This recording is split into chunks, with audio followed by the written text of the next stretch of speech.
Hey guys, how's it going? I hope everyone is doing all right. It's good to see you here. How's it going, Eddie Dev and Voxel Riffs and Hilbert Curve?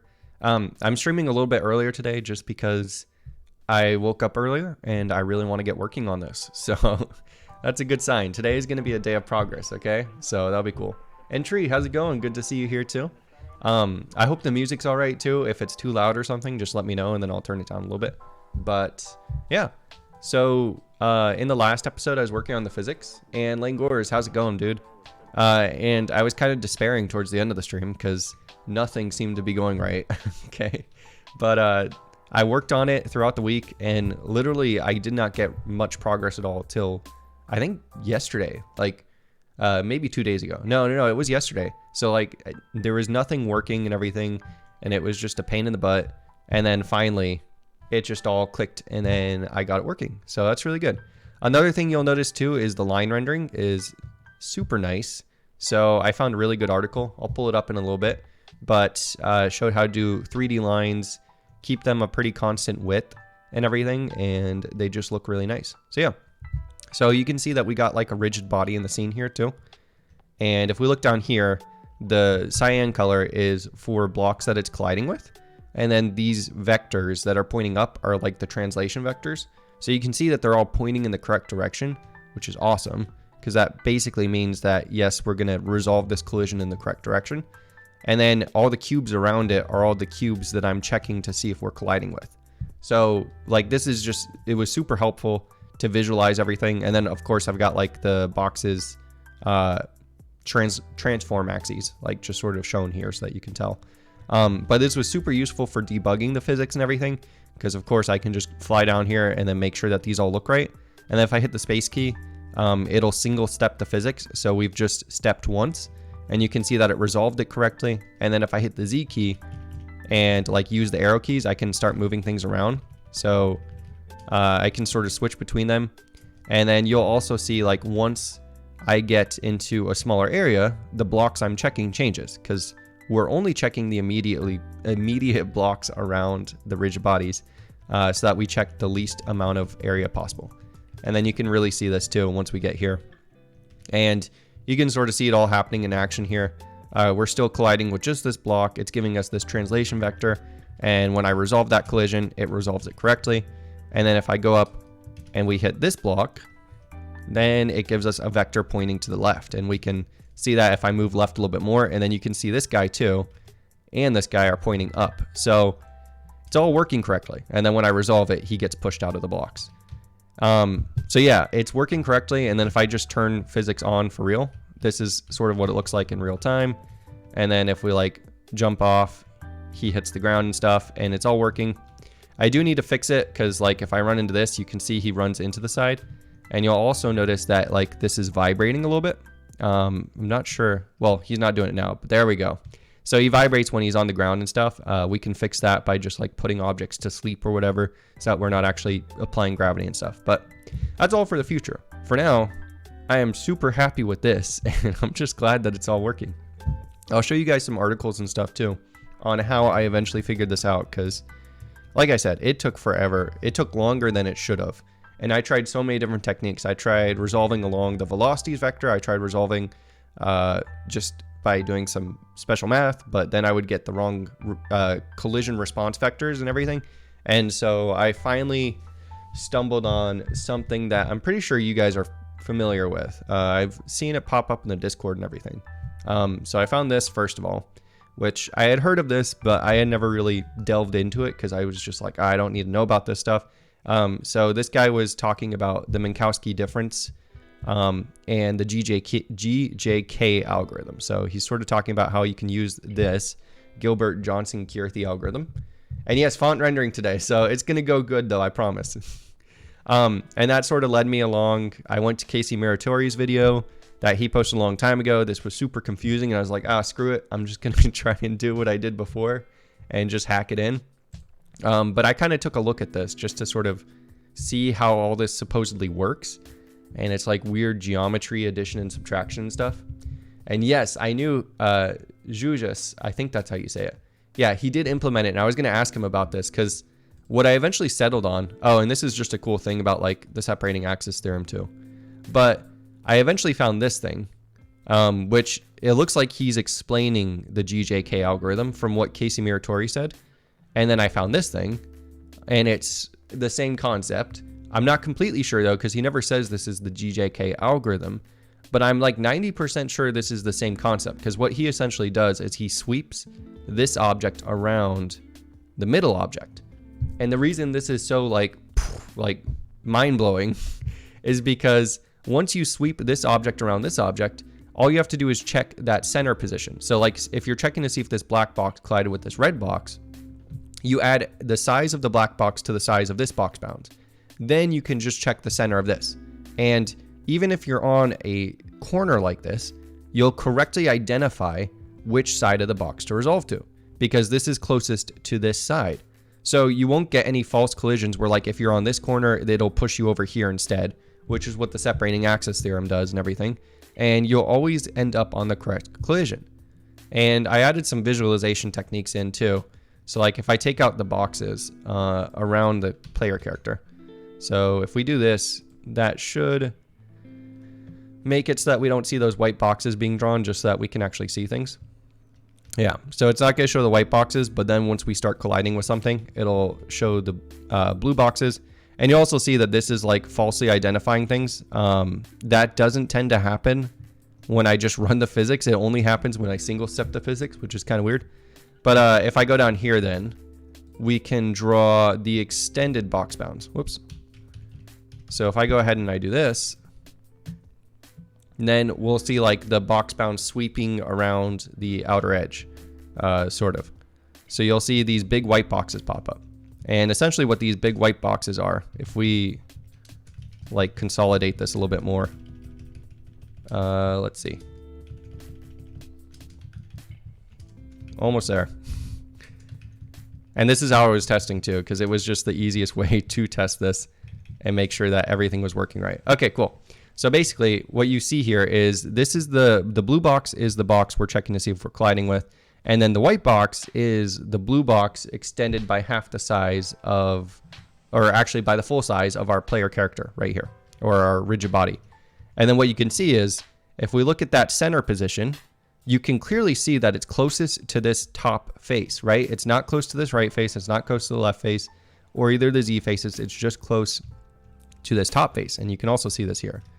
And so the next step of the algorithm, or at least what I did to sort of hack this in here, was I get the different quadrants, which are like figuring out, is this in the top right, back, top, front, whatever. And then I figure out which quadrant it's in to successfully like take it out by that quadrant or whatever to figure out which face it's closest to.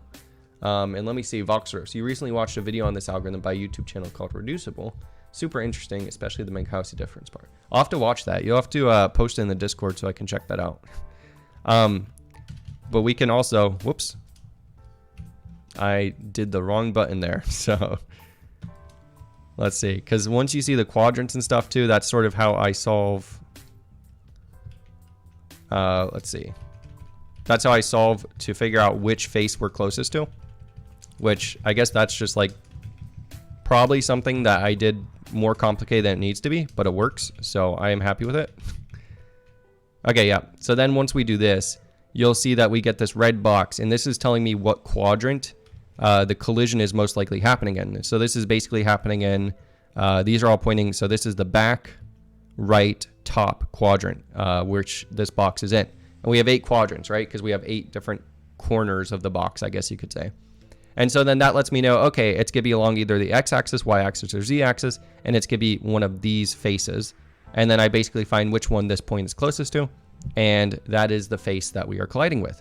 And so in this case, it would say, oh, we're colliding with, I guess this is actually the, well, yeah, this is the colliding with the top face of this bottom box. And then you just keep doing your collision, and it just works the way you would expect it to. So yeah, I'm really happy with the way that turned out. It took way longer than it should have, I feel like, but finally got it working, which is good.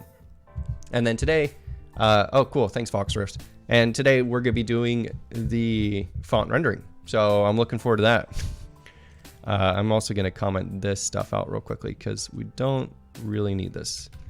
So I'll comment that out. and the single step physics thing, which is right here. Well, actually, that doesn't matter too much. It's just where I started. Yeah, right here. Okay, cool. So that should turn off all the drawings and stuff. Just want to make sure that's working. And I don't have the physics being applied to the player controller right now, which is the one I'm controlling, just because it's like easier. I'm missing one thing too, because it's easier to like sort of debug things if I can just fly around and stuff. So, yep. Looks like I'm still drawing those white boxes real quickly. I'm not sure why, because it doesn't look like I should be. Did I forget something down here? Yeah. Okay, there we go. Okay. And the line rendering too. I'll talk about that real quick too, because these lines are way nicer. If you saw my last stream, those were not good at all. Okay, cool. So now this is working properly. And you'll notice that the lines, no matter what way I'm looking at them, they're facing the correct direction. And that's because they're, I'm sort of, so these are all 2D quads, first of all. And I'm not doing billboarding technique, at least I don't think I am.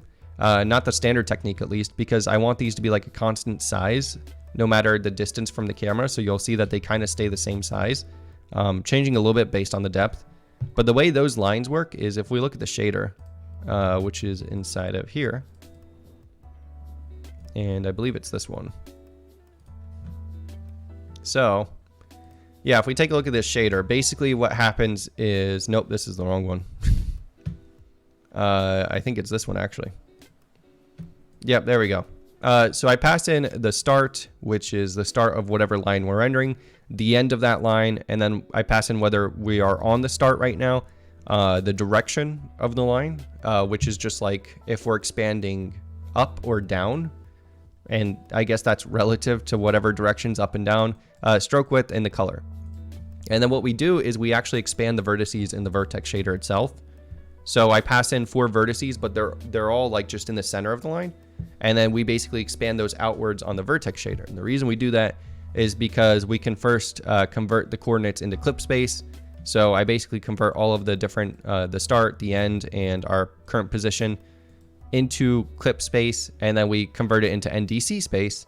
And this is good because now we have screen space, like just normalized coordinates. So then I can correct them for whatever aspect ratio the screen is, and I can expand them in screen space up or down. And this is good because this means no matter what direction the camera is looking at these points at, it doesn't matter. The camera's view matrix is not going to affect them because, well, I mean, the view matrix will affect them, which you can also see here, but we're basically removing that view matrix rotation effect by expanding them once we're in screen space. So it's all a bit complicated. And there was a really great article. This one, yeah. So this Drawing Lines is Hard article is amazing. If you ever have to deal with this, definitely look this up. I think you can just Google Drawing Lines is Hard, and then it's this guy, Matt Deslorius. I probably said that horribly wrong.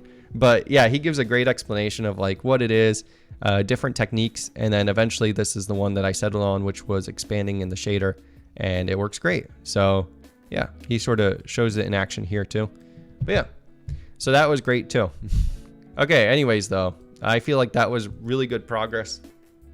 It got me motivated again, and now we're gonna be working on font rendering, which is a ton of fun, right?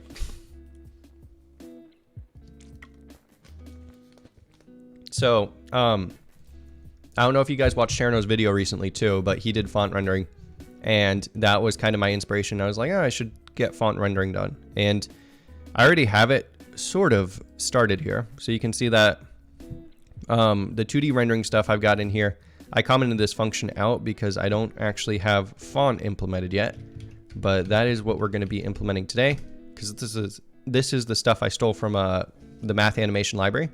So if I actually go in here and say like font, let's see, if I go down, yeah, here we go.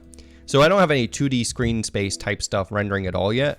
We will have to change that as well because I want to be able to draw like just general squares on like a 2D plane that's always facing the camera, right? That's like a HUD stuff. So like, I forget what HUD stands for. but basically just like your interface. So like menus, all that stuff are drawn on like the HUD space, and then you have your game world space, which is where everything else is going. And so I'm gonna basically create a debug drawing, well, not a debug drawing, but just a render for the HUD space, which is basically done right now. So this is all from my math function library, and you can just draw filled triangles, which allows you to draw any shape you want. So yeah, you can basically just draw screen space stuff, and then I have to implement this thing, which is the font rendering. So I'm gonna comment this back in. Actually, we'll probably wait on that and get like HUD space stuff working first. But yeah, and then we'll take a look at this. For now though, I need to get it set up properly so that we can actually render the HUD stuff.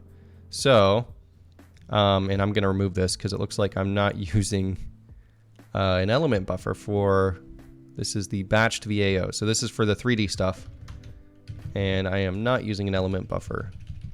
So I'll just remove that. Yeah. Okay, so this is for like the 3D lines, basically. I should really change up the way these are phrased.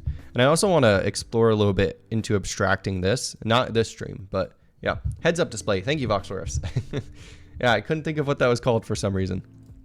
But yeah, okay, so we got to set up the batched VAO 2D, and the screen VAO doesn't really matter too much. This was because in the math animation library, I have to like render to a frame buffer. So this was sort of for that.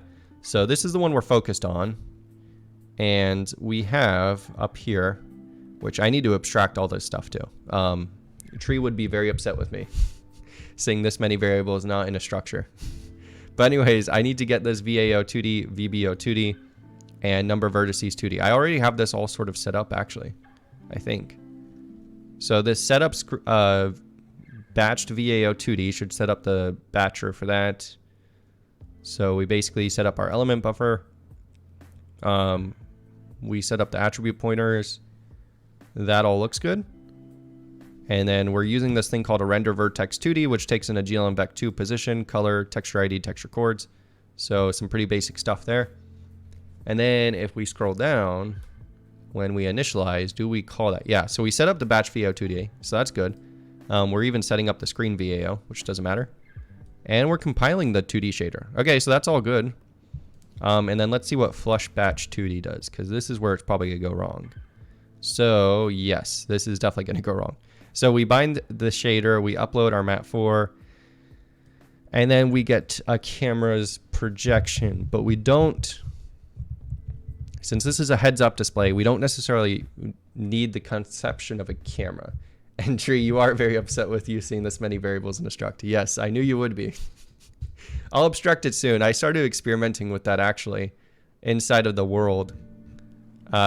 See, check it out, struct, and this is called members, okay? So we have the member structure, and then I just have a static singleton function here where I can get the members by calling this function, which if I actually go to that, whoops, it literally just creates, it's all the way at the bottom somewhere here. There we go. Yep. So it just creates a static member data, and then it just returns that member data. So yeah, I think it does make the code a little bit cleaner, and it's nice knowing exactly when these are constructed. I still don't have control over when this is destroyed because this is like a singleton, so it's going to be like destroyed when the context of the whole application goes out of scope. But yeah, it is a little bit cleaner, and then I can do like sort of a members thing, right? So good idea. I will change the other one soon. Okay, anyways though, if we go back into the render, yeah, we're gonna have to change this whole conception of a camera for this at least, because we don't really have the concept of a camera with a HUD space, because it's all just in one space the whole time, right? It's all just there. You never really move that 2D space. It would be cool if maybe we did experiment with that, but I'm not going to be doing that in this stream. So anyways, to do that though, we can go into our camera and let's pop that out, and we'll go into camera.h. And I'm going to have a glm mat4. We'll have calculate HUD view matrix. And I don't even know if we need the registry. I'll take it for now, but we shouldn't. and then we'll have a GLM map 4 calculate HUD projection matrix. And this will also take in the registry, but we probably don't need to. So we'll see how that goes. And that's something else. The reason I'm taking a registry is because the camera itself is an entity. So I need to get the transform off of it. And I don't know if I like that. I may change that in the future, because you can see I like store an entity ID here, which is the camera entity. And then this basically gets the camera transform and all that stuff. But it's kind of gross. So I might change that. Anyways, though, if we go ahead and just copy those and we'll go into here, paste that stuff, and just make sure this is a class member variable or struct member variable, I guess. Okay, so for the HUD's projection matrix and view matrix, the view matrix is easy. We don't really have a view matrix.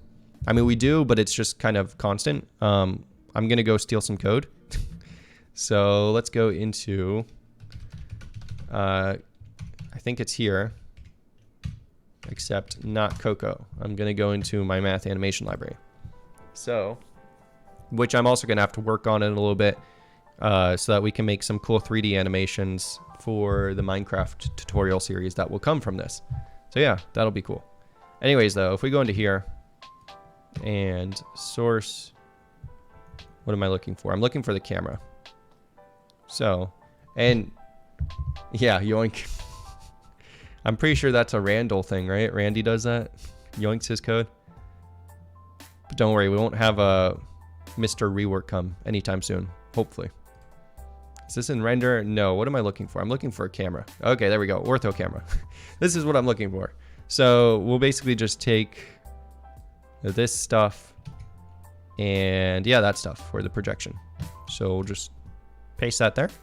And then position's easy because we don't really have the concept of a position. We're just gonna be doing zeros. So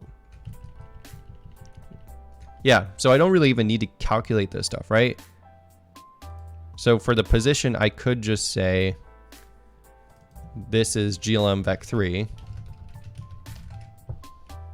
For the look at part, wait, that might not be good though. Let me just check real quick. Yeah, okay, so position, I at least need to...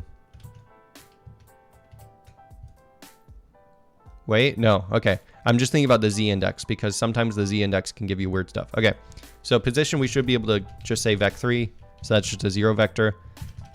And then for this one, we'll just say glm vec3 0, 0, -1. So we're looking in the -1z direction. And then for the up vector, it's just glm vec3 0, 1, 0. Okay, so that's basically const. I'm pretty sure I can make this like a const expr or something. And we definitely do not need the registry for this. So I'll remove that requirement and that requirement. I'm not sure how const expr, well, I kind of am. So if I have a const expr, I can just sort of do something like this, but I'm pretty sure I have to define this in here then, because it needs to know it at compile time or something. I don't know. I'll look into that a little bit, but we should be able to. And is it Randall thing? I think the yoink is a Randall thing, but I'm not completely sure either. Okay. And then for the projection matrix, what do? We just need this thing. And this is going to be the projection size. And for the projection size, I think I'm just going to have like a constant value for that. So I'll probably just define that up here. Yeah, I think that should be fine. This I will make a const expr because I think... I don't know. I think I can just make this const. I think it's the same thing because this is just a variable. Vec2 projection size.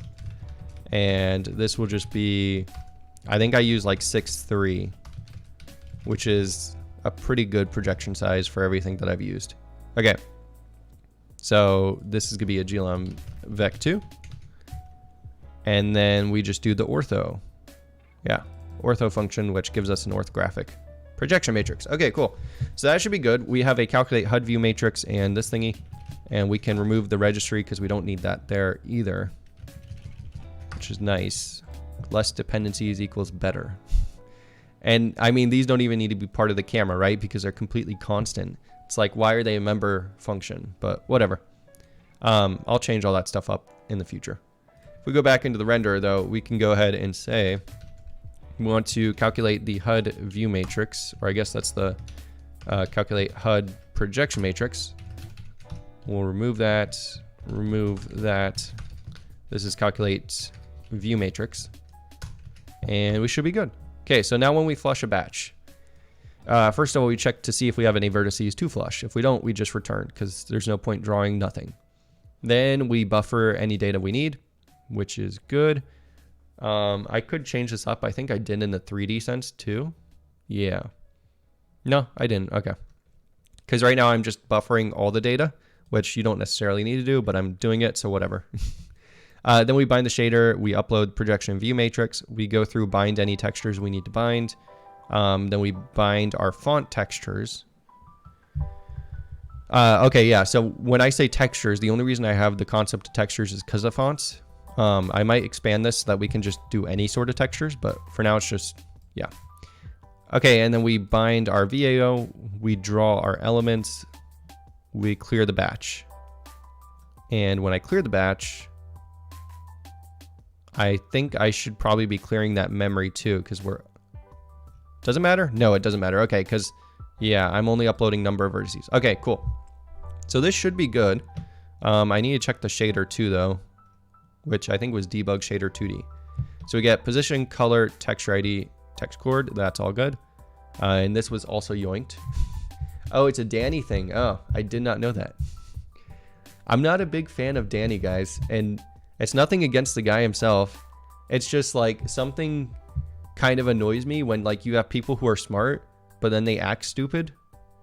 I don't know. It's just like that's totally a subjective thing on my side, but I'm just not a big fan. So I had no idea if you guys feel the same way or not, or like what you feel about Danny and stuff too. But I liked him until he started kind of doing all the stupid stuff. But okay, you have the same problem too. Good. So it's not just me. But yeah, he's a cool guy. It's just I wish he would portray himself the way he really is. Yeah, and I agree, old Danny was way better. Can I format all this stuff? Does Visual Studio Code have like a format thing? Let's see. Visual Studio Code, quick format, key shortcut, Control K. Oh, okay.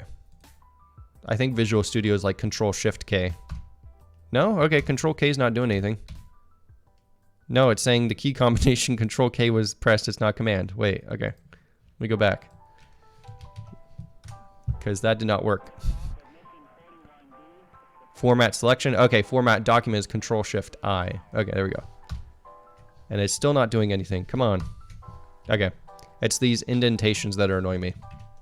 But I guess we'll just fix that manually. Okay, that's fine. And VoxRFC said true. Unfortunately, most of his viewer base isn't there for the programming anymore. Yeah, and I get that too, because it's like, I don't know though, because I feel like on YouTube there's this misconception that you need to be like stupid and funny and whatever to get a big viewer base. But my one counter example to that is this guy, who I'm pretty sure most of you guys know. He does incredibly low-level, complex stuff, and he has 804K subscribers and millions of views on videos about like programming circuit boards. So I don't know, you know. I feel like it's a misunderstood view that you need to be stupid and funny in order to get viewers, whereas Ben Eater has proved that you definitely do not need to do that to get viewers. But yeah, he's amazing too. I love watching his stuff. And it makes me want to get into like actual circuit board type stuff, but I just never gotten a chance. Okay, anyways though, so this shader looks pretty good.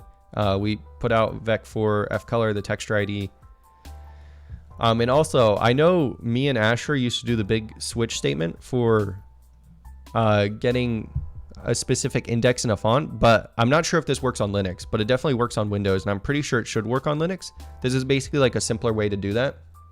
And yeah, 3Blue1Brown also has a huge viewer base too. He's got like 3 million subscribers. So clearly you don't need to be stupid to get a bunch of viewers. But anyways, this basically replaces a giant switch statement for all your textures. You can just loop through all of them. And then basically say if the index is this, you plus equal that value, and then you return the vec4. And loops and if statements are typically frowned upon in shaders for good reason. But we never really break in here. And that's for a specific reason also, because the less branching you have, the more the GPU can optimize that stuff. So basically, this should not be too performance heavy, and the number of textures is pretty low. Yeah, you've got 8 textures, so like if the GPU can't loop 8 times pretty fast, then I think you got more problems. This is also in the fragment shader too, though, which isn't necessarily good. I could probably move this up to the vertex shader just so that it's run less times. But yeah, I haven't had any problems, so I'll keep it for now. Anyways, though, yeah, so we get if we have a texture, we get that sample, and then we multiply by the color. Otherwise, we just use the frag color. Okay, cool. So this all looks good too.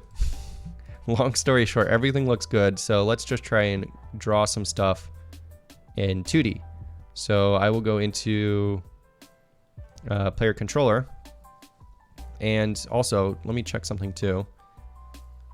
Okay, cool. I'm doing Vec 4 for colors because I do think I have blending on, which is nice. Let's go into world.cpp because I'm going to have to render that stuff too. So if we go down here, I think I am rendering.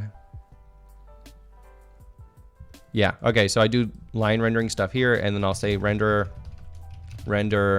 Oh, and that should render everything. So we should be good because that calls flesh batch 2D. Okay, cool. So yeah, we should be good to just sort of draw stuff. I'll start drawing stuff here and see if it works. So if I say draw box 2D, nope. Draw line 2D, I guess. Oh, square 2D. I don't know why I called it that, but whatever. We'll draw this at start. We'll draw it in the center of the screen. This is where this should show up. Vec2 size we'll do is 1, and then I'll do 2. No, I'll do 2 and 1. So that should give us a square thing because our projection is kind of horizontal.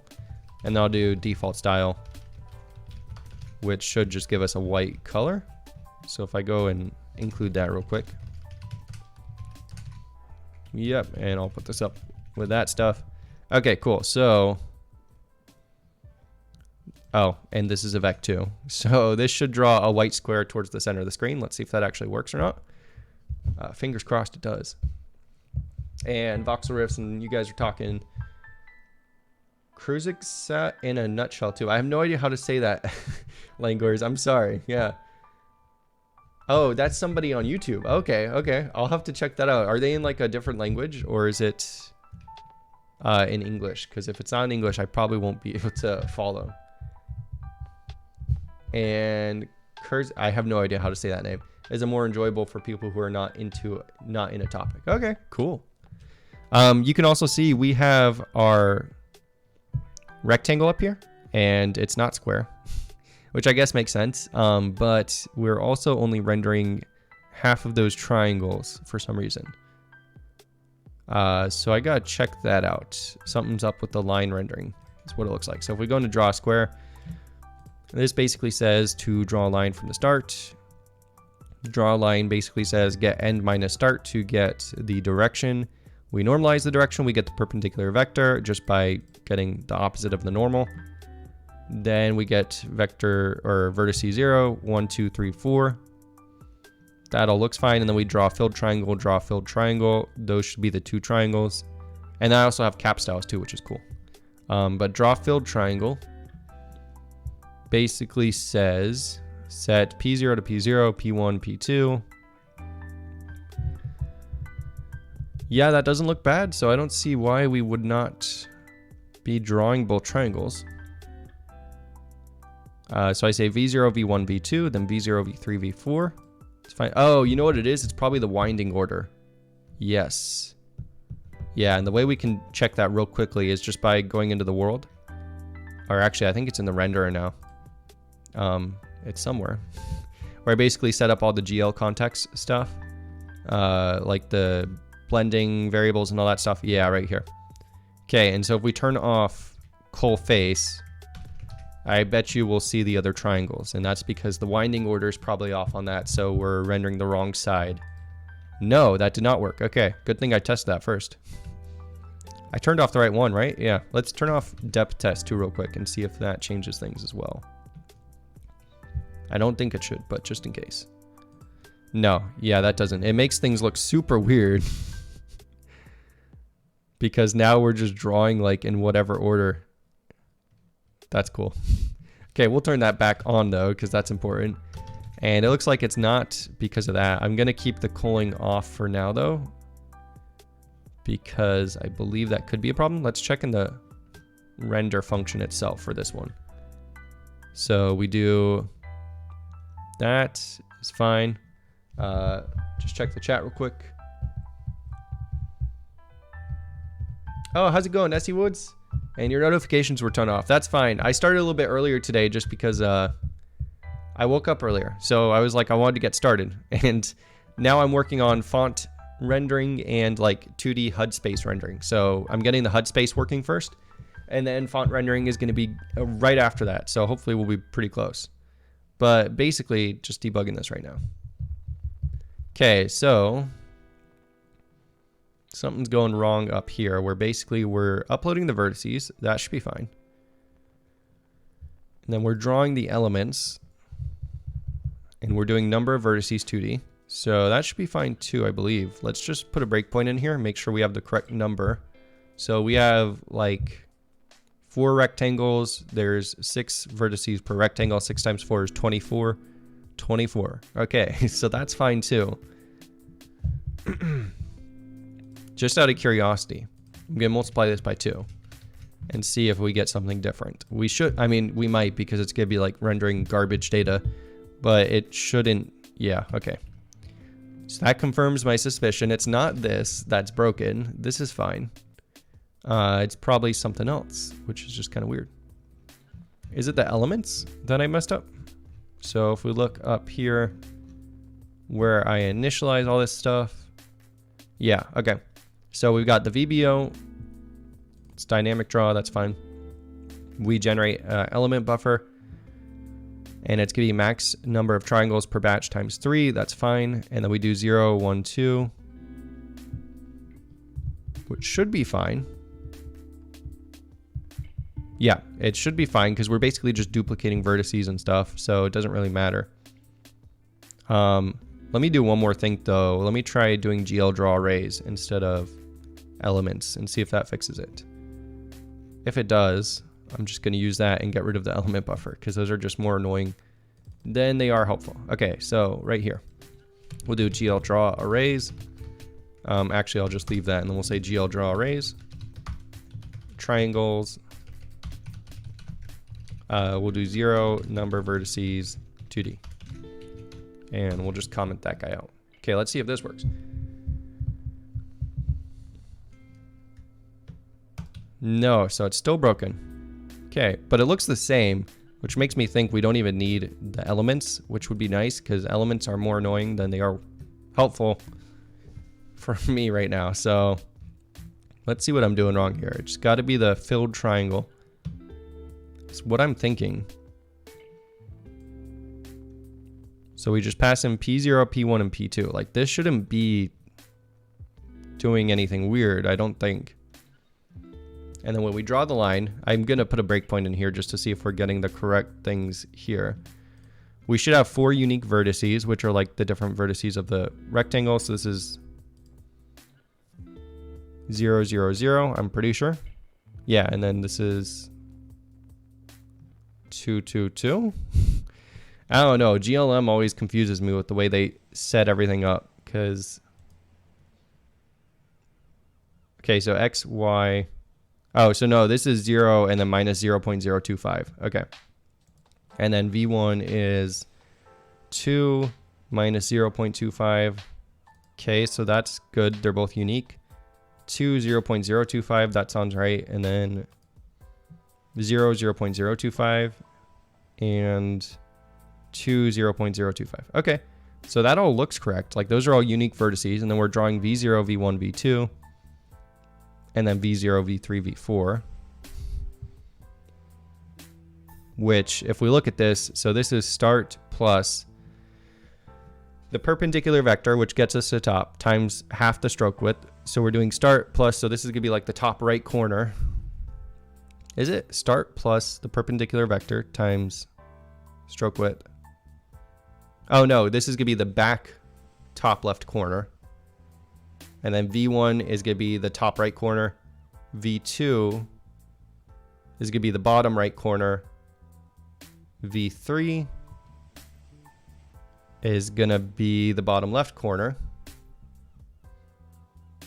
And I don't know why I have a V4 here, because we don't even need a V4. We only need 4 vertices. So if I just get rid of that, this is the bottom right corner is what I was expecting that to be, which is the same as V2, I'm pretty sure. Yeah, I'm pretty sure that should be the same thing. Let me go to the drawing screen real quick, because this is going to help me out a lot more. And yeah, they're basically useless for 2D quads. Yes, the element buffers are pretty annoying most of the time. Okay, so if I go to the drawing screen, this is like my chicken scratch for when I was trying to do the physics stuff. But if we go ahead, so I have, gonna scroll down a little bit. So I have V0, 1, 2, 3. And if I look at this, V0 is, so we have a start and we have an end. So S, E, and then we have a line going in between it. And we're basically expanding up and down perpendicular to this. So V0 is the start plus the perpendicular vector times stroke width. So this is V0 is up here. And then V1 is V0 plus the direction. So, okay, yep, that should be good. So the direction goes up to here. So V1 goes here. V2 is V1 minus the perpendicular vector. So then V2 is right there. And that's perpendicular, I promise. And then V3 is V0 minus perpendicular vector times stroke width. Okay, yeah. So V0 is like going like that. Or V3, I guess. So that's our line expanded. And then we're drawing V0, V1, V2. So we're doing V0, V1, V2. So this triangle.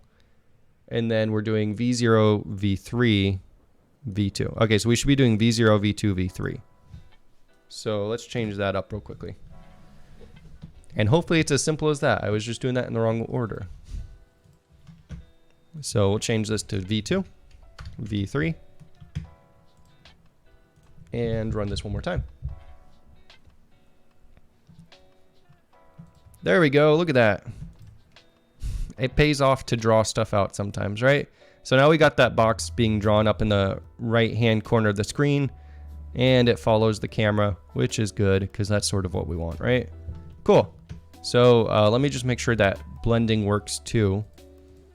So if I just go ahead and say like style transparent square equals styles default style. Also, Voxrif says nice, thank you. It's not often that things just sort of work out whenever I actually debug them, but it's nice when they do.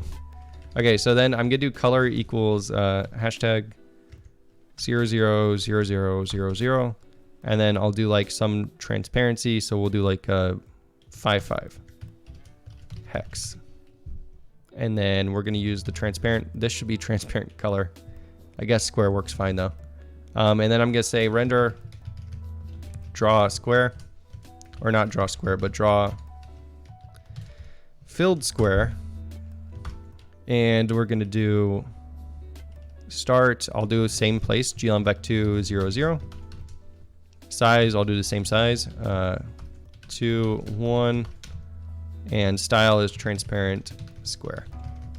Okay, now I'll actually draw this on top. So the draw order is basically just like if I draw this on top, it should be on top of this. It's just whatever gets added next. But yeah, and I'll check that out in a second, SC Woods. Okay, so we've got half of that drawing. The other half is not, so I have the same problem there too. Real quickly, I'll fix this. It looks like I'm drawing the wrong corner again, so I think this should be swapped with that. It might have been the other one though. I might have just messed that up.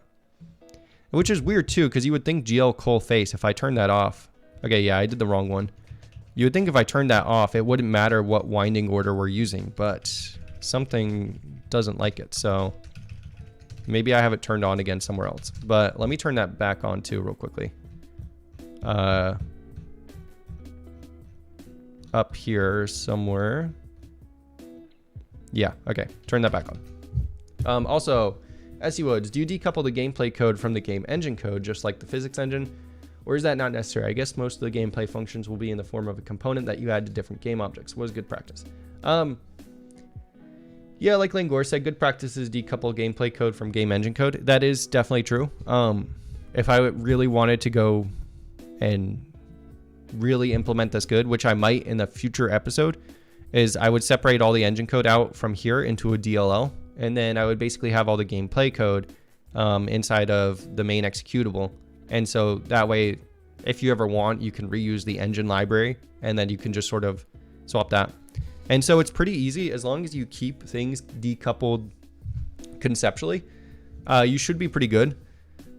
In this case, there's not much of a point in decoupling game engine code and gameplay code because they're so tightly coupled anyways. Because like the render is specifically built for chunks in Minecraft, right? So we're specifically doing some things for that.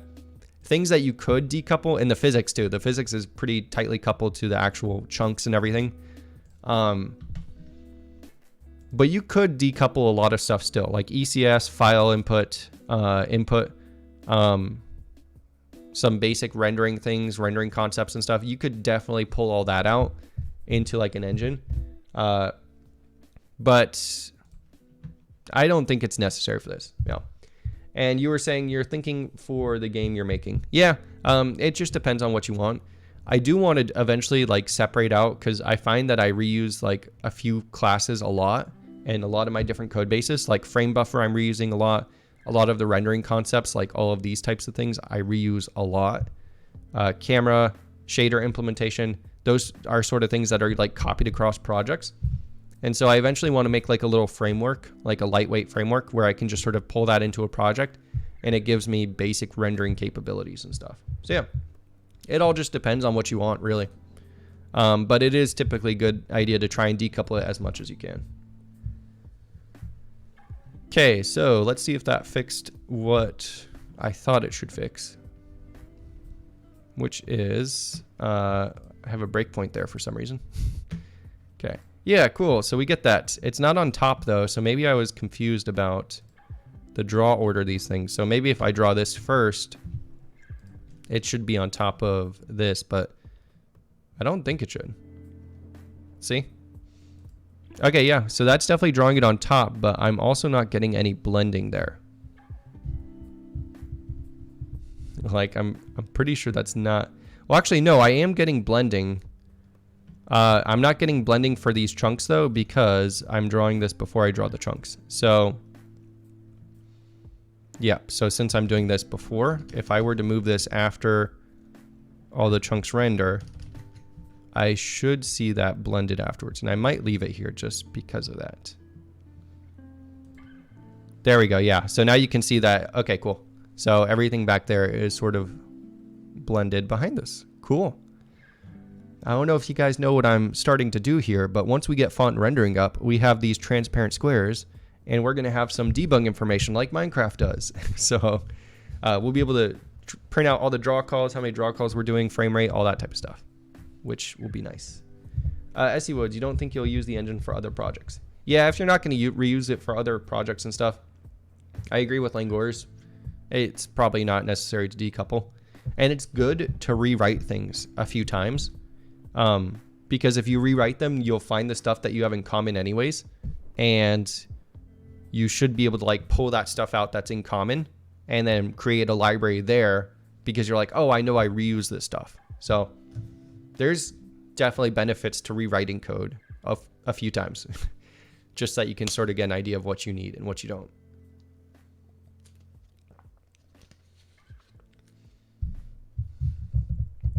Oh boy. So we've got some bots, it looks like. Yeah, we'll have to block those bots and stuff. I will do that after the stream, unless Langors, I think you're a mod, maybe? Yes, Tree, thank you. Okay, cool. It's good to see you guys are able to do that too. So good test, right? And Essie Woods, yeah, you also repeat things so you learn it better. That is true. When you repeat things, you do learn it better, and you also sometimes redo it different ways, which gives you better ways to come up with a solution or something. Okay, anyways, now that we have the 2D rendering good, we need to get font rendering working, right? That is the whole purpose of this stream. We're only an hour and 17, well, almost an hour into it before I start doing that, but hey.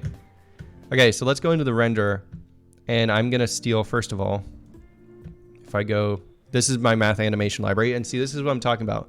I'm reusing this code, so when I create a lightweight framework, this is code that I'm gonna include in it, because like this class, most of this stuff, all of the stuff in here, I reuse so much that I'm like, if I just make a lightweight library, it'll help a ton. And yeah, OpenGL abstractions, they are tough at first, but eventually it gets a little bit easier, which is nice. Okay, so I'm gonna copy all this stuff. And we're gonna go into here, and we'll go ahead and create a new class in our renderer, or a new file. Call this font.h. And I'll say hash if not define, Minecraft font h, hash define, Minecraft font h. And then we'll say namespace, Minecraft, copy that, or paste that, end if. We're good, cool. Okay, so I also need to say hash include core, and I'm gonna change all these to be glm vec2. Okay, we also need, looks like, I'm gonna use the Chomsky library eventually, but for now I'm just gonna do like manual font generation because it's easy. So it looks like we are gonna need whatever it's called. Can't think of it. The font library, free type, that's what it is. Okay, so we're gonna need that, and then we also need texture, which is just my abstraction, so I can just say like struct texture, which I believe, if we look in there, this is just a structure. Yes, so that is just a structure. Cool. So we just got that. Oh, we actually need it defined though.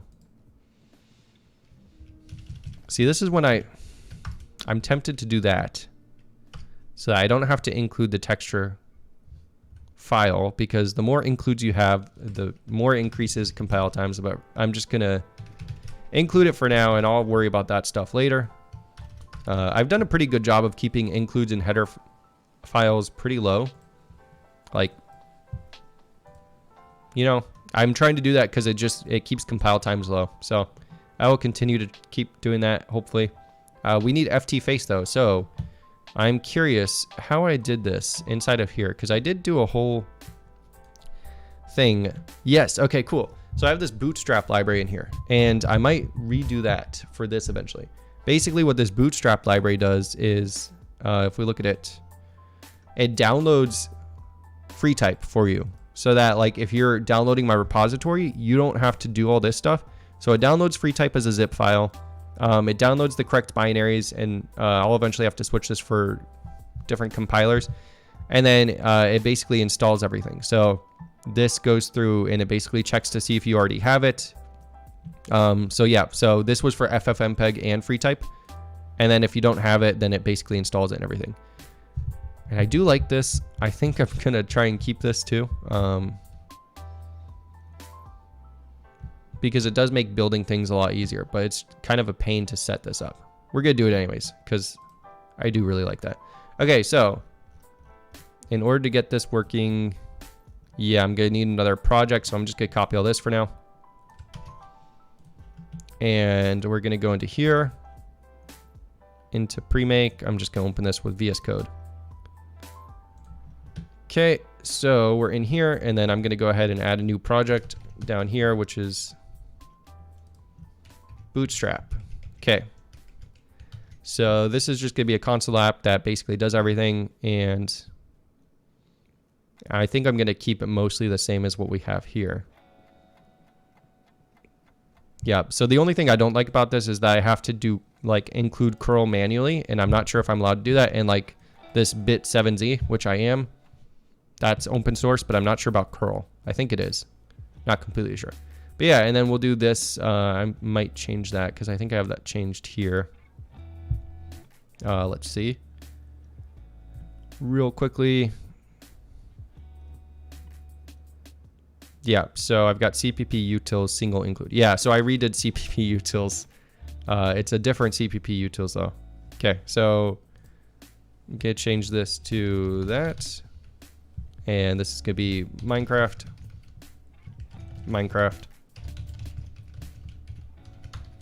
And this is all for ease of use for somebody who's like,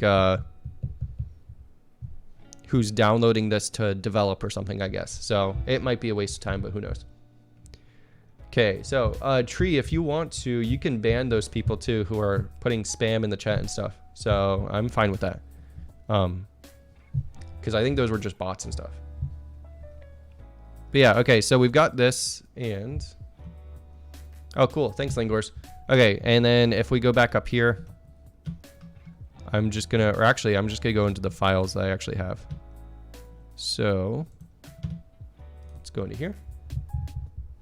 Oh, it reappeared for some reason after banning him. Okay, weird. So yeah, thanks for catching that though. Okay. So if we go into the math animations library, I'm just going to copy this completely and we'll go back into here. Wait, why'd I go out of there? I don't need to do that. Okay, so I copied that completely, paste it here. There's a lot of stuff in here. Why is there a lot of stuff in here? Because, yeah, these two things. Okay, so that's fine. Let me just double check what I have in the git ignore here. Yeah, so I'm going to want to ignore that stuff too. I'm going to copy all that because I'm not sure how much I have in this. Ignore. Okay, cool. So I do have most of the stuff. Don't think I need that though. And I don't need that. Okay, cool. So that should be good. Now if we go ahead and just close that out, and we go into here, we build this. That's good. Now we can go back into here. We'll reload this. Don't save, I don't care. Okay. And we have Bootstrap up here. Cool. So now we can take a look at this thing too. Which, this is basically just this right now. I'm going to change this though. So we'll say hash include cpp utils that.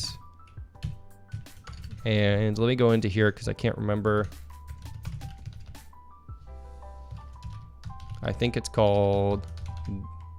No, it's not called that. So let me go search for that real quickly. Okay, yeah. So I need to define that right there. Okay, cool. So this should give me everything I need. And basically what this is going to do right now, it's going to install two things, which I don't need. Let's see. I don't need ffmpeg, so I'm going to get rid of that. Okay, and then I'm going to say this is in Minecraft/vendor/temp, and we'll change that to Minecraft. Okay, cool. So basically what this is going to do is it's going to go to this URL, which is at GitHub, where free type binaries are for Windows. I can change this up for different compile things, whatever, blah, blah, blah. And then I'm going to install it to this directory, this temporary directory. I'm going to unzip it in this temporary directory. Then I'm going to copy everything to this final directory.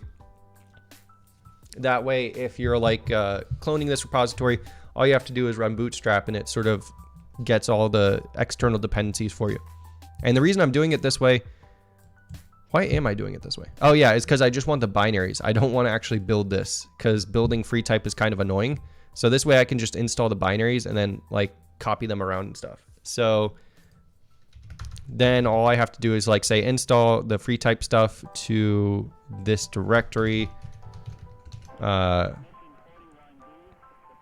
Yep, cool. So that should be fine. And then I say like this is a zip file. And that should be good. And I remove the temporary directory. So let's see if this all works properly. So if I build this, see if it builds. No, okay. Because I need to change this to hash include that. Okay, let's build this one more time. Okay, almost there. one more time this thing. So hash include. And this is something I want to add to like my CPP utils library, is all this stuff, because this is kind of nice to have. Okay, so let's build this one more time. Okay, so it built, and then if I run this, first of all, I'm going to open this up just so that we can, well, this might not work right. But basically, what's going to happen is if we look into Minecraft and we debug, start new instance. No, okay, libcurl x64 DLL was not found. Try reinstalling this program. Okay, so it looks like I'm missing a DLL for some reason, which I think I have in here. Let's see. Yeah, so I got the binaries here. And I think it's trying to, I just need to copy those. So this is in Bootstrap vendor curl bin. Okay, so let's open up pre-make real quickly. Let me check the chat too. Okay, it looks like we're good.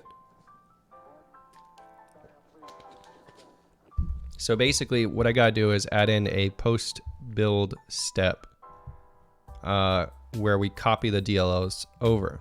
Well, no, it looks like I'm linking them here. Let me see what that message was again. Okay, so if we go into Bootstrap, the binaries that we generated, and why is it going into here too? I don't like that. I might change that too. Okay, so it's going into here, and if we run this, it's looking for libcurl x64 DLL was not found. So if I just go and copy that real quickly, it should fix that. Okay, yeah, so if I just copy that, I'll copy that too. Should fix that. Okay, yeah, so it fixed that, and it looked like it ran. Possibly. I don't know. Let me see if we got the files we need. So if we go into here, no, it doesn't look like it worked yet. Let's see what error we got. So if I run this one more time, I'll also add that as a post step thing so that it works. Okay, yeah, so you can see it's starting to work here. So it looks like it downloaded free type, that was fine. But then it started unzipping it, and it said it cannot load the 7-zip library. So it looks like I'm missing the 7-zip binaries. Okay, yeah, so it says failed to unzip. Please install binaries manually. I shouldn't have to. Oh, okay, yeah. So it looks like I'm just missing the 7-zip library, or something's going wrong there. Let's see what that is real quick. So it says error 126. 7-zip library, error 126. Okay, so I think that's this.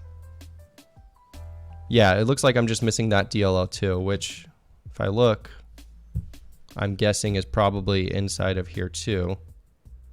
So if I go back into Bootstrap, this guy, yeah, we got lib, and it looks like I'm just missing these two. So I'm gonna copy all those, and we'll paste them here. Okay, so now if we go ahead and run that, we should get everything working correctly. Okay, cool. So now it worked. And then if we look inside of Minecraft now, this folder inside of vendor, we have free type. Okay, cool. So then it just downloaded all the binaries, and you can see we got the include directory. We have our release DLLs, so we can sort of get our DLLs, and we have our static. Okay, cool. So this might be completely unnecessary, so don't follow my advice on this at all, guys, because the whole reason I'm doing this is I think it makes certain things easier. You don't necessarily need this to develop, so I'm not going to make it so that this builds correctly for anybody who wants to use it or whatever. But what I can do is I can say, first of all, let's build this in release mode. And then I can say build this. Okay, there we go. Build this. Should build fine. And hopefully it still gives us like messages. Let me just double check that real quickly too. Well, okay, we'll see in a minute. So basically I have that built. So then I'm going to go ahead and copy this, put this inside of this vendor folder. And then we'll go ahead and say copy, whoops, all of those DLLs that we need to. So we're basically going to copy all of that, not that, and that. Okay, so then we'll go into vendor. This thing will run all that stuff. Okay, cool. And if I go into here, CMD, Bootstrap. Okay, yeah, so we still get our error messages. Now it's freaking out because it can't find the Minecraft stuff properly. But if we run this from here, we should be fine. So then if we go CMD vendor / bootstrap .exe. Nope. Did I do that wrong? Vendor / bootstrap. There we go. Cool. So now it runs perfectly fine. So long story short, why the heck did I just do all that? Basically, if we go into here now in Minecraft vendor, we can delete free type, but if we ever need it, if we run this, you'll see it creates a temporary directory. It all happened really fast, but it basically just re-downloaded all those DLLs and stuff. So now if somebody is installing this and wants to work with it, they don't have to worry about installing the DLLs and everything themselves. If they're developing, it'll all just be there, and they can basically just go and run the build file. And I think the build.batch file should do this too. So if I run this again too, first of all, yeah, so it shouldn't redo this. I'll have to fix that eventually. But anyways, if we go into our build file now, which is right here. So if we open this with VS Code, we can go ahead and say run Bootstrap if we need to. So we can say if, I'm going to look at my code here too, just so I have an idea of how to do this. So if we look at this build.batch, we've got a line in here. Yeah. So basically if the free type library does not exist, run Bootstrap. So now if we go ahead and say build.batch VS 2019, it's not going to build it, or actually it shouldn't, because I have this. Okay, this is wrong. So if I change it to that and we run this, okay, so you'll see it didn't install free type, but say you're like installing this repository fresh and you go ahead and you don't have that free type library, then you basically run build. It's going to see you don't have the free type library in here, and then it's going to go ahead and install it for you and do all that automatically. So yeah, this is super complicated, and it's totally unnecessary because you could just say, hey, you need to install these binaries or whatever, but that's how this works. So yeah. And SEWoods, you said the pizza sauce is already in the fridge. Oh, you're making pizza. That sounds good. And you've never created any DLL files whatsoever. Yeah, it's not very fun. If you're in C#, creating DLL files isn't that bad, but C++, it's quite annoying. And I'm not creating these DLL files too. I'm basically just installing them from this URL somewhere in here. Yeah, so I'm just installing them from this URL, and then all that stuff is sort of happening automatically. So when I clicked on that, you'll see that like it popped up this thing and it's downloading this zip file, and it just does a bunch of stuff. It unzips that file and then copies all the necessary files for you. But yeah, okay. So sorry, completely unnecessary tangent, but now we have free type, so that's good. So now if we go into our premake file, which I thought was in here, but it looks like it's not. So let's go ahead and move premake back into here. Okay, so if we go into premake now, I'm gonna commit all this too, because I did quite a few things in there. So let me just do this real quick. So git add, yep, that was quite a few things. Okay, and I'm just gonna say commit add free type installer. Okay, cool. So I don't know if I'm allowed to distribute like curl and everything too, but I'm doing it. So I'll fix that in the future if I need to. So now if we go into our premake file, we can go ahead and add free type to our include directories, which I'm just going to double check in here how I did that, because it'll be easier if I just sort of copy this. Okay, so it looks like what I do is free type. Okay, so I say include free type here. Let's copy that. paste that. And this is just gonna be Minecraft instead. So we get the include directory, and we also need the DLL, which is just freetype.lib. And do I have like a post build step in here? I do not. Yeah, that's kind of important too. I'll add that eventually. Just not in this stream, because build steps always annoy me and stuff. Okay, anyways, where are my libraries? Don't think I have any. Okay, so we need links. Oh, it looks like I just add the library directory. I'm going to do that here too, because that should make it so that I don't have to copy the DLL around, which would be cool. So if we do Minecraft, not sure why I have double quotes there. Oh wait, now I do. Yeah, because there's a space in there. Okay. So basically we just add that to our library thing, and then if we also go ahead and add freetype.lib to our links, we should be good. So then if we say links, that there we go. Okay, cool. And I'm going to remove that because we don't have ffmpeg. So now we should be good. And I'll build one more time. Now, long story short, we should have free type. C++ libraries are a pain. I guess is long story short, right? Okay, so that's good. And then if I go into core.h, I can say free type up here.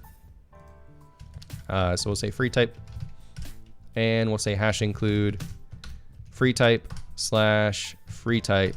Cool. So now if we go back into font.h, ft face is fine. Awesome. Okay, so now we have free type, guys. That worked, right?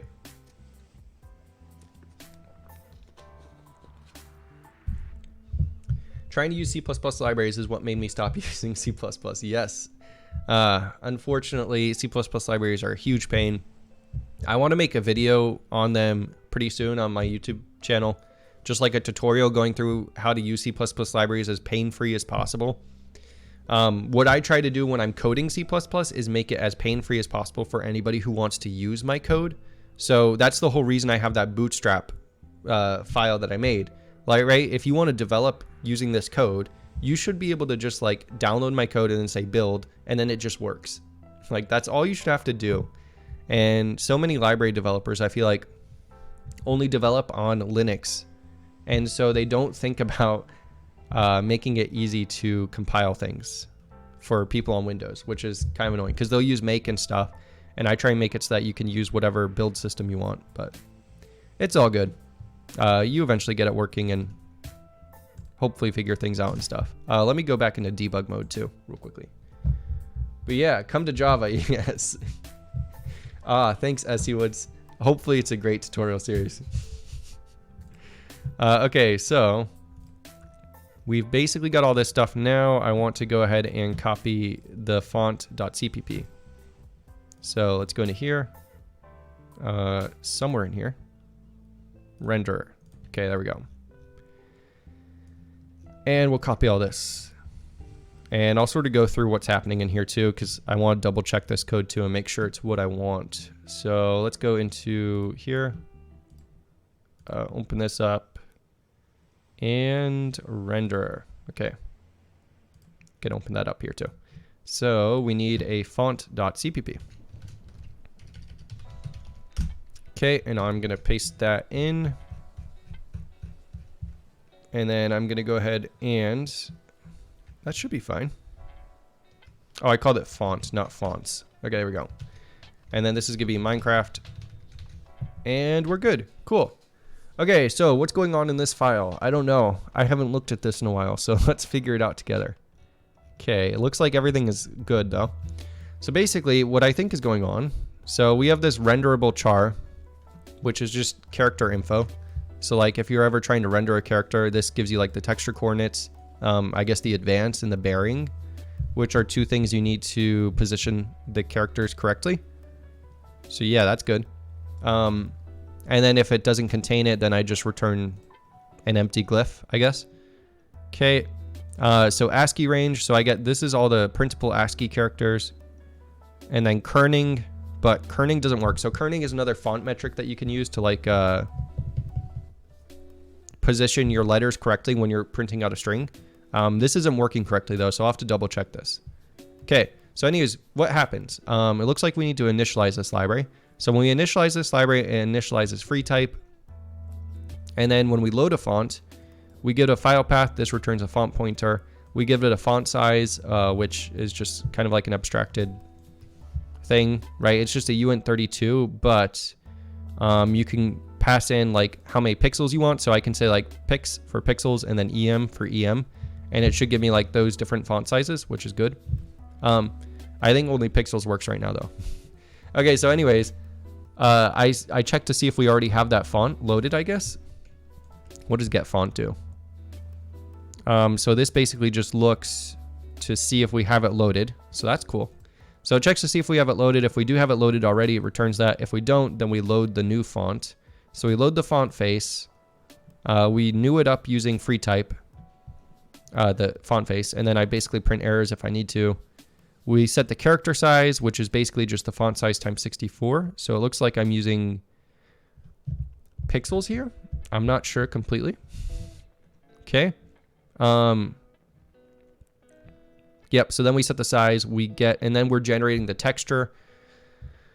Okay, so to generate the texture, what I do is I initialize a texture, which is just a red 8-bit unsigned integer with a width and height of 1024, so that's kind of fixed. Okay, so that's all good. And then I say, turn the preset characters into a parameter. Oh yeah, and then I just use the ASCII character set, but eventually I'll make this different so that you can load different character sets. Okay, and then I just say loaded fonts. So then I add it to my loaded fonts and then I return that font. And what does this generate default char set do? So this basically just goes ahead, it allocates the memory for the font buffer, and then it starts packing the glyphs into the font. So yeah, so then we just generate each glyph here. We render the glyph into the texture area that we have. We do some math to figure out like what the current line height is and stuff. And then we add the glyph to our font buffer. We flip the Y coordinates because I have to flip them and all that stuff. And then we basically just upload the sub image to our texture. Okay, cool. So this all looks pretty good. And then this pixel thing just returns the pixels. Yeah, so these operators aren't really doing anything. So that's good to know too. But yeah, let me check the chat real quick too. And would you assume implementing multiplayer online support to an engine would be about the same amount of work as creating your own physics in the engine? If anyone has experience with it. Implementing multiplayer online support to an engine would be about the same amount of work as creating your own physics. It depends on what you're doing with the physics, and it depends on what you're doing with the multiplayer, I think. Because with physics, you can go super complicated, or like me, you can go pretty simple. Where basically I'm just separating objects and not doing like actual physical collision resolution. For those of you who just joined too, after this compiles, you'll get to see the physics that I finally added and stuff. But yeah. Sometimes though, if you want good multiplayer support online, you need to implement the physics too. Because like, one of the ways you can increase online multiplayer speed and everything is if you have a determinable engine, which means that if you give me this set of player inputs, it will always end up in the same place. And so I think that's a really interesting topic to study. Unity and Unreal are not determinable. So those engines will not give you the same output for every single input. Deterministic, yeah. So I think it's really cool to look into that type of stuff. But okay, so we're missing free type DLL. Okay, cool. So this means we need to add that post build step, which I will do later. For now, I'm just going to go ahead and say copy those DLLs manually. So I'm just going to go into here, copy that, and we'll put it into here. Nope, that's the wrong thing. Right here. Okay, cool. So I'm just going to copy it there for now. I'll add a build step eventually so that this is all automatic for anybody who's downloading this. Okay, cool. So we should be good now. Yeah, we're good now. Okay, yeah, so for anybody who just joined too, I did add physics.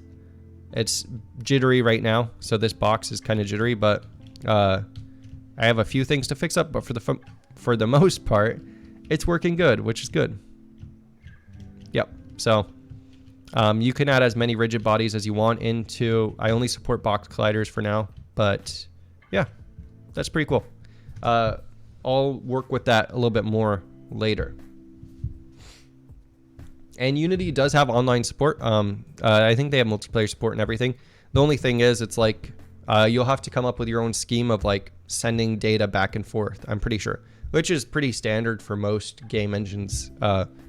Even Roblox, which is like online inherently, you sort of have to define that standard for the data you save and the data you send out to each player and whatever cheating mechanisms you have in place and stuff like that to make sure that people don't cheat and everything. Yeah, it literally is already as good as Minecraft's physics. Thank you, Frosty Asook. It's a little bit worse, I would say, but we're getting pretty close, right?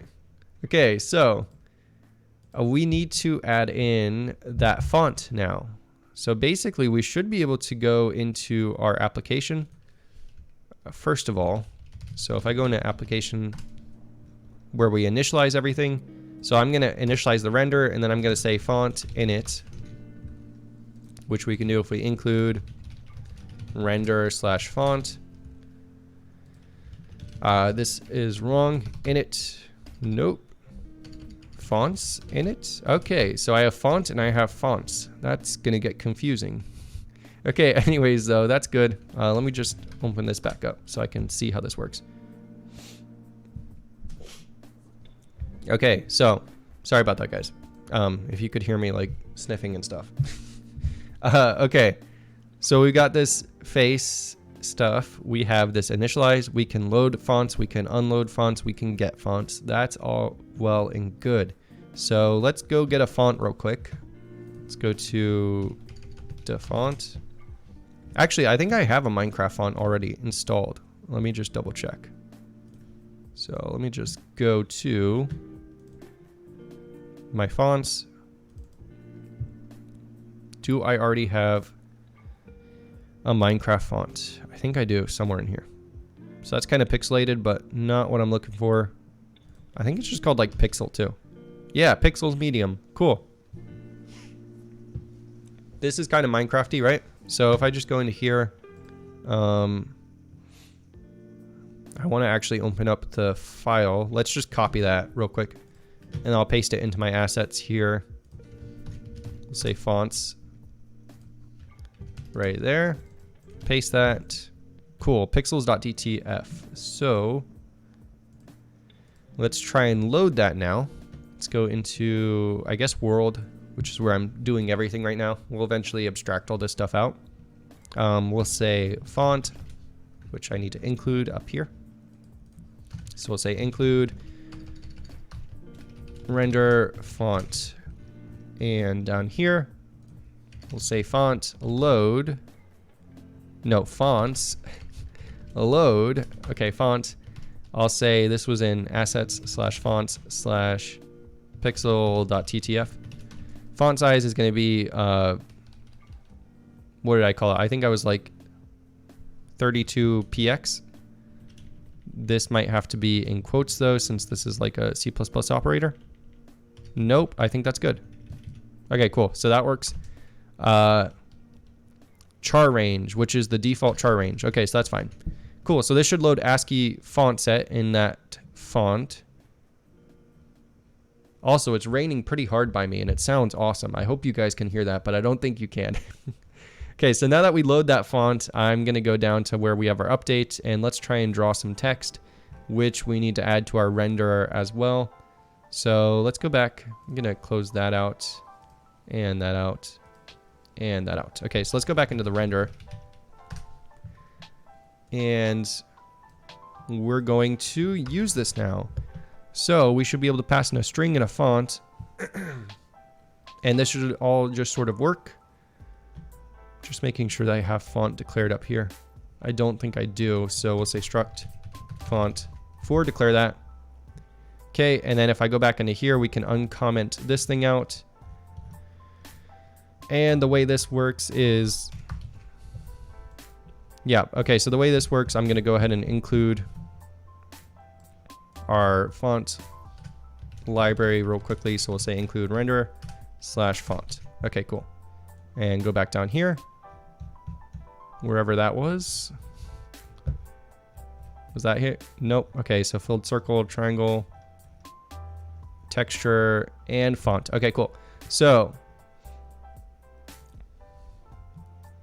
this gets the X and Y position that you pass in here, and then it goes through each character in the string. We get the renderable character, which gets us the texture coordinates and everything. And then we just draw the texture, and we adjust it according to the bearing, which basically just aligns it vertically. And we use the advance to advance it horizontally. You can see I have kerning here, but I didn't get kerning working correctly, so I kind of have that commented out for now. But yeah. Okay, do I have draw texture anymore though? Because for some reason that's not showing up. Draw texture 2D. Okay. So if I change that, should be good. And I need to do a style now. So let's actually change this to, instead of color, this will take in a style. And we'll change that up here too. So we'll change that to const style ref style. And we'll pass that there. Okay, cool. So fingers crossed this should draw fonts. I have no idea if this is going to work though. So we'll say draw string glm vec2. We'll do like 0.2, 0.2. Oh wait, that was the string. Whoops. Okay, for the string, we'll say like hello world. And then we will draw it at this position, and we'll use some font, which I'll get in just a second. We also need the position so that we have that scale. We'll say is 1, and style is style's default style. Okay, so I think this should all work. We just need the font, which I can get font star font equals fonts, get font. I think I said that was assets slash fonts slash pixel dot ttf and 32px. Okay. Yeah, I might change the way that works because that's kind of hard to remember. Okay, anyways though, if I just do that, we should be good. Okay, I'm not sure if this is going to work or not, but we will see what happens. And as you would, you've just seen that not many indie games have online multiplayer support, and most of them make games on Unity. That did not work. So I guess it's quite some work to set up. Yeah, Dave Phantom implements multiplayer, but he seems OP. Yeah, so it is kind of complicated to set up just because you have to sort of come up with your own standard of like sending data to the server and the server sending data to the client. And you just have to make sure that your whole game is set up to operate on that basis. So if you don't build your game with multiplayer in mind, it's hard to add it in afterwards. But if you build it from the outset, knowing you might use multiplayer, then it's pretty easy to switch it up afterwards. So I'm hopefully going to make this multiplayer too, so we can sort of see how that works. But yeah, where are we failing here too?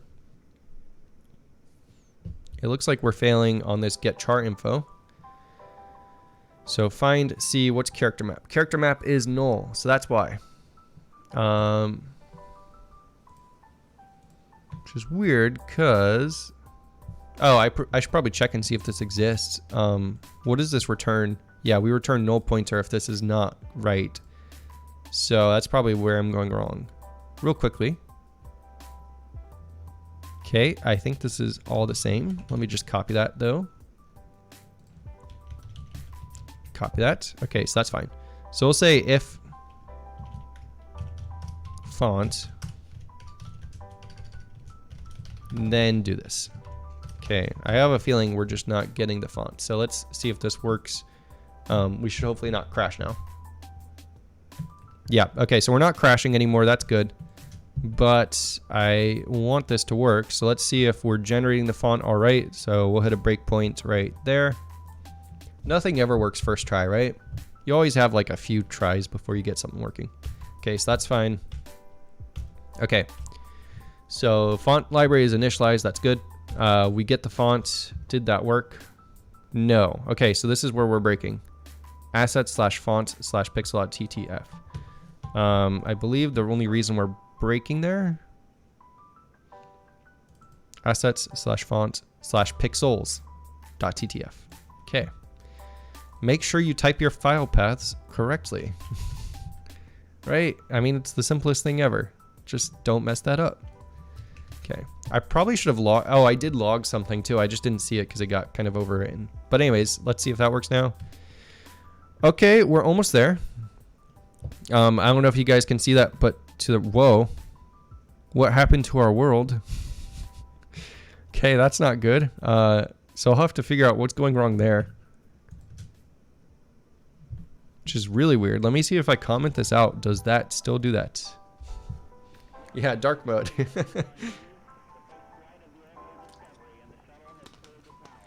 Okay, so something about drawString completely screws everything up. I'll have to see what's going on in there. It's even more suspicious if it does work first try. That is true, Tree. Let's see. So if we go back into here, this isn't doing anything scary. Oh, you know what it is? It's because of this thing. So this gets the texture ID. And then it says draw textured triangle 2D. And this... Okay, what does this get texture ID do? Okay, so it basically just sets one of those font textures. Am I using that in the 3D rendering? Well, wait a second. I don't know. This still shouldn't do anything that weird. Oh, you know what it is? It's because I'm not rebinding the textures. So if we look in world.cpp, when I render the chunks, well, basically when I initialize,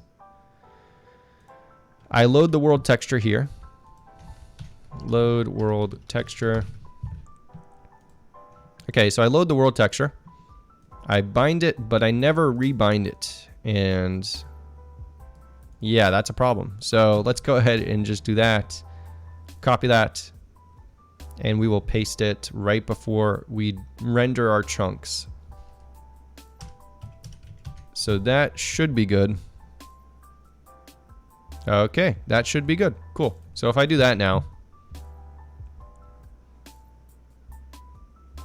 Okay, cool. So that's not a huge problem. We're still good there. But the font isn't rendering correctly. It looks like it's almost there. Oh, I know what it is. So if we go back in the render, it's the same problem I had before. Actually, I'll go back into here. We will go through this draw string. And then this calls draw texture. And then this calls this. It looks like I'm just passing these in the wrong order. So P0, P1, P2. I think this is wrong. So let's switch this with that. And I think the winding order will be correct now. Okay. Definitely did something. That's still not right though. I think I just completely messed that up actually. Wait a second. Let's go to the drawing screen real quick because I need to see what's happening here. Okay, so I'm using renderable.start. So I basically have some start position here. And then I'm saying, so that's our V0. Then renderable.start plus the size. So then V1 is here. And then renderable start plus, okay, so then here. So I'm going that. Then the second one is start. And then it's going here. And then it's going here. So this is definitely two different orders. So we're going this way for the first triangle. And then for the second trial, we're going this way.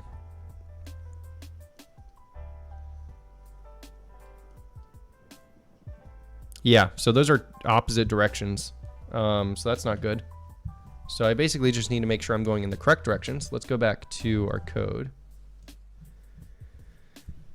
And if I struggle with font rendering, you know, an awesome tutorial. Yes, I do too. Some other tutorials better than mine. So, okay. Basically though, what's happening, it looks like, is I just have the winding order incorrect on this. So let's do vec2 v0 equals renderable dot start. glm vec2 v1 equals renderable dot start plus vec2. Actually, I'll just do, yeah, okay, we'll do this. So glm vec2 0 renderable dot size dot y, and then we'll say v2 equals that plus that, and v3 equals that plus that and that. Okay, cool. So then we'll replace all these. So we want to go, what order are we doing it in other places? So I'm doing v0, v1, v2, then v0, v2, v3. Let's try that, see if that works. So v0, v1, v2,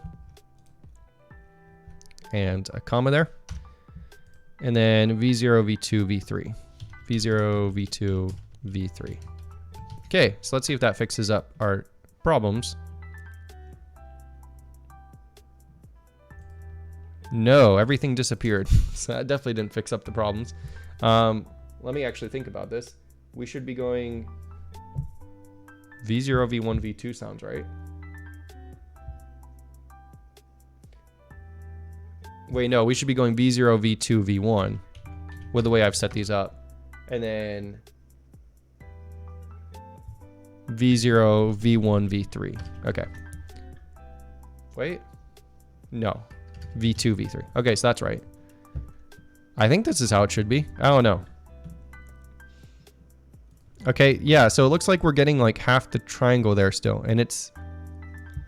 the texture coordinates are just completely wrong. So what's the texture coordinates here? It looks like I'm passing in...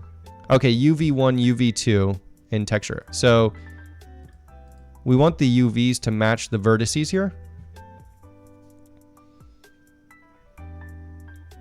How does this work? Wait a second, I gotta go up here real quick.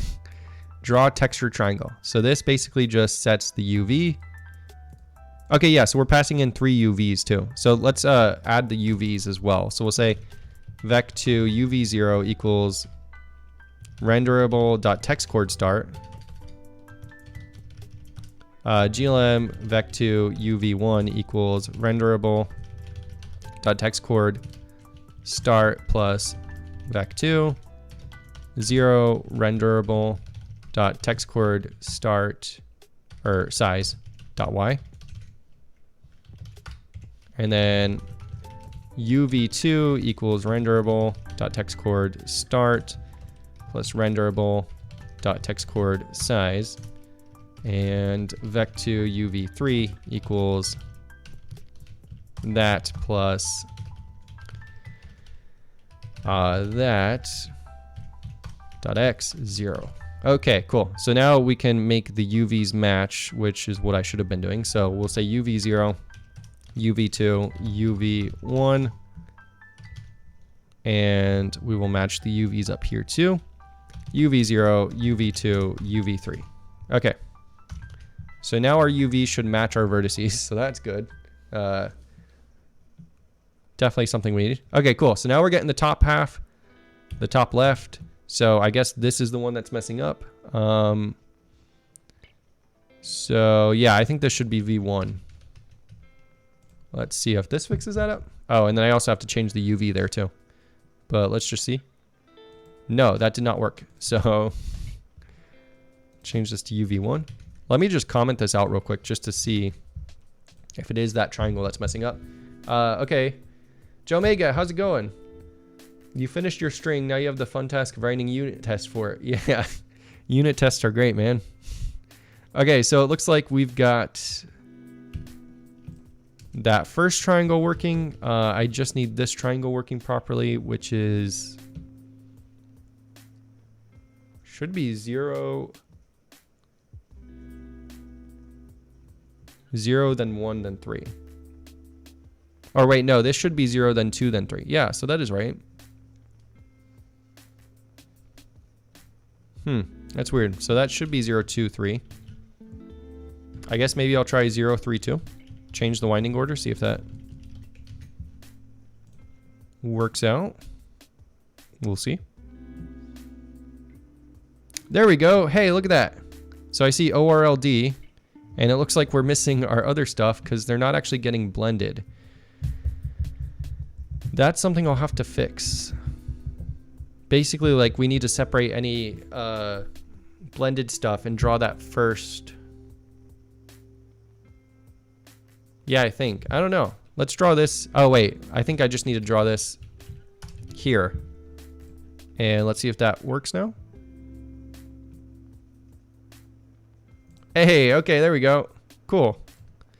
So we have text rendering on the screen. It's not completely right because we're not batching the blended stuff differently than the non-blended stuff. So you can see that we kind of have those holes, but that's not bad. I will take this for now. That's pretty good for me. Let's decrease the font size and everything because we don't need it that big. So I'm gonna go with like 16 pixel font size. We'll do that, and 16 pixel font size here. And I'll do like a 0.2 scale. I don't know. We'll see how that looks. And then I'll start rendering some statistic things, right? Whoa, okay, that's way too small. Okay, so not 0.2. We'll do like 0.8. See if that works.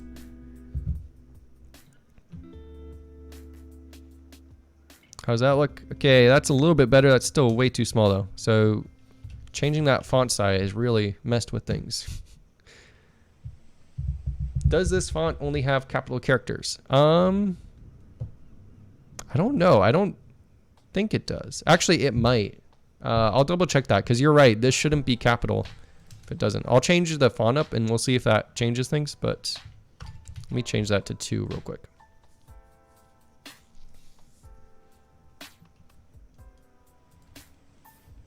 Okay, so that looks pretty good. Let's check the font out real quick because that was a good point. So if I open that up, yeah, it looks like it does only have capital characters. Yep. Okay, so I might have to change that just so that we can get capital characters and non-capital characters. We will change that at some other point though. But yeah, good point, Tree. Okay, and it looks a little bit elongated, like vertically. But I think that's right. The scale looks pretty good. I think that's just the font. Let me open that up one more time. Just to make sure we're rendering that correctly. Yeah, so this is just like a vertical kind of font. Yeah, okay. So I think we got that all right. Let's go ahead and start rendering some statistics just to see that this is all working correctly and stuff, I guess. So let's render how many draw calls we're doing. And how do we do that? So counting all the draw calls. We can count the draw calls on our renderer. So I'll basically just have like a void, or actually this will be a uint get number of draw calls. And so then what we'll do here is I'll just say static uint 32 number of draw calls equals 0. Well, actually, I'll initialize that in here. So when we do init number of draw calls equals 0. Okay, so every time we flush a batch, okay, so this will basically reset number of draw calls equal to 0. I'm debating when I should do this. Should I do it in here? I think I should. Yeah, okay, that'll be fine. And then every time we flush a batch here, I'll say number draw calls plus plus. Whoops.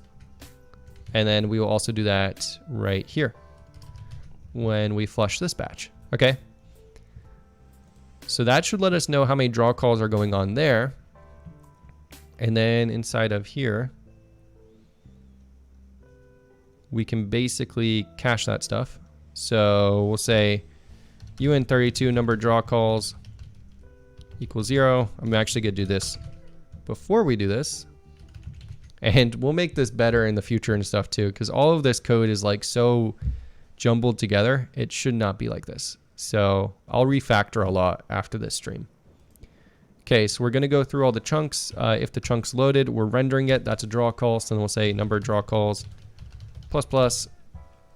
And then we'll say number of draw calls plus equals renderer get number of draw calls. And this is going to be off by like 2 because of this is going to call flush batch. That's going to give us 2 more draw calls. Yeah, I'm still not sure when the best time. We'll do this and then we'll just add for now a void end frame, because this is just the easiest way to do this. And then we'll say number of draw calls equals 0. Okay, so then we can go into world and we'll do this after we do that. And then we'll say render end frame, and we'll actually cache this value, right? So I'm going to do this and we're going to go up here, add that there. And then every time we start, so yeah, okay, that way we can get the draw calls. So then here I'll say draw calls, and I'm just gonna do stood string plus stood string, or I guess I should say like to string. Yeah, and then we'll give it the number of draw calls. Cool, so that should give us the number of draw calls and everything. And we'll add more font metrics and everything, like, or render metrics and other sorts of stuff like that. Okay, so we got that. It's all good. And then after we do this, we'll just say number of draw calls equals 0. Okay, so that's very hacked together, but it should get the point across that we can start doing some statistics and like writing those on screen and everything. So let's see if this works out. Okay.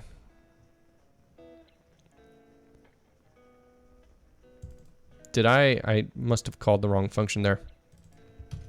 There, okay, so that's good. Oh, I never implemented that function. Okay. So let's implement that real quickly too. Copy that. Return number draw calls. Okay, cool. So let's see if that works now. Also, Jomega, it's interesting to see what you do text on the CPU. The somewhat standard way is just sending 1 vertex per character and then use a geometry shader to generate the quad. Yeah, so, okay, so that's working first of all. It's saying that we're doing 19 draw calls. So that's really good. I did not know, but that does not sound right. I think that's 190 something and we're just missing some of that. But yeah, I heard that geometry shader isn't that widely supported and stuff too on machines. Like what supports geometry shader? I'm about to change up the chunk rendering though, so that I use instancing and stuff, which is what I would do for this too. Okay, so it's been core since version 3.2.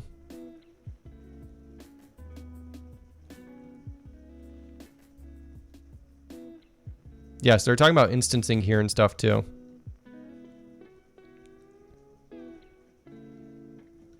I don't know. I've always been wanting to like look into geometry shaders and stuff, but like whenever I look it up, I always get mixed signals on who uses it. If you have a PC from the last decade, you'll have geometry support. Yeah. And what about like Android, iOS, and like consoles and stuff? Because that's the one thing where I'm kind of fuzzy. But I've been meaning to look into it and stuff. I just haven't. So that's the only reason I'm doing it on the CPU. But I'm about to change up the chunk rendering to use instancing for like the cubes and stuff, so that I'm not calculating that on the CPU, because there's no reason for me to do that. So yeah, I'll look into that and stuff. Consoles, yes. Mobile, no clue. Okay. And Ezzy Woods, the Discord community. Oh, cool. Thanks, Ezzy Woods.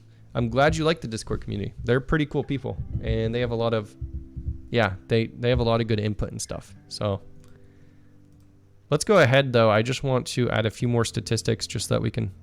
Okay, yeah, you could see the draw calls like changing as the chunks generated. And yeah, you'll see as I like move around, they sort of go back and forth. Let's move the text over a little bit so that I can actually see it.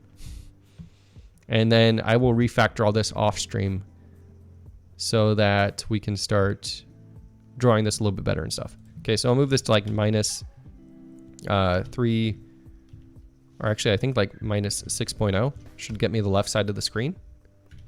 So let's see if that works.